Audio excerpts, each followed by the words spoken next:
Hello दोस्तों, welcome to my channel. तो दोस्तों आज मैं आपको बताऊंगा कैपिटल गेन टैक्स के बारे में। यह क्या होता है और कितने प्रकार के होते हैं। तो आइए शुरू करते हैं।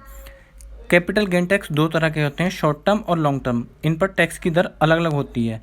Long term capital gain tax में स्टॉक मार्केट को सरकार ने सन 2018 में शामिल किया था। जो लोग ज़्यादा पैसा कमाते हैं सरकार उनसे टैक्स भी ज़्यादा लेती है। इक्विटी म्यूचुअल फंड में वे ही लोग पैसा लगाते हैं जिनकी कमाई बहुत होती है, तमाम खर्चे करने के बाद अच्छी बचत होती है। ऐसे में सरकार इस तरह के निवेश पर जो टैक्स लगाती है उसे कैपिटल गेन टैक्स कहते हैं। कैपिटल गेन टैक्स दो तरह का होता है, लॉन्ग टर्म कैपिटल गेन और शॉर्ट टर्म कैपिटल गेन। इन पर दोनों की दर अलग अलग होती है। तो आइए शुरू करते हैं short term capital gain.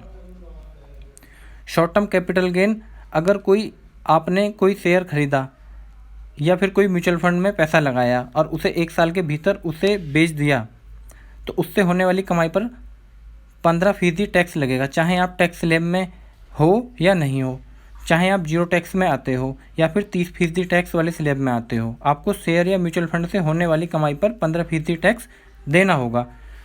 Number 2, long term capital gain tax. पहले long term capital gain tax बहुत ही आसान था। इसमें अगर आपने एक साल तक कुछ भी नहीं बेचा तो कुछ भी टैक्स नहीं लगेगा। लेकिन 2018 से सरकार ने इसमें कुछ बदलाव किए। इसमें अब सरकार ने स्टॉक मार्केट से होने वाली कमाई को भी शामिल कर लिया।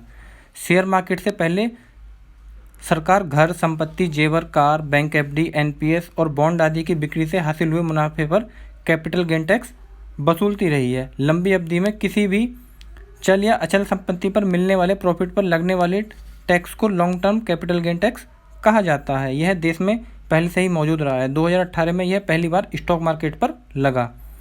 इससे पहले यह प्रॉपर्टी समेत कई चीज़ों पर लगता रहा है। अलग अलग सेगमेंट के हिसाब से लॉन्ग टर्म कैपिटल गेन का कैलकुलेशन अलग अलग होता है। 1 फरवरी 2018 को बजट में long term capital gain tax पर सरकार ने कुछ बदलाव किए।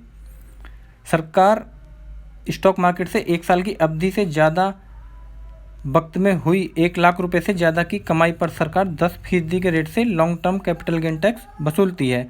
जैसे कि अगर आपने 1 लाख का प्रॉफिट कमाया तो वो एग्जेम्प्टेड रहेगा। उससे ऊपर जो कमाई होगी उस पर आपको फ्लैट 10% का टैक्स भरना होगा। इसके बाद अब शेयर और इक्विटी म्यूचुअल फंड दोनों से कमाई होने पर आपको 10% का टैक्स देना ही होगा। तो दोस्तों अब इस वीडियो के माध्यम से आपको समझ में आ गया होगा कि कैपिटल गेन टैक्स क्या होता है और यह कितने प्रकार का होता है।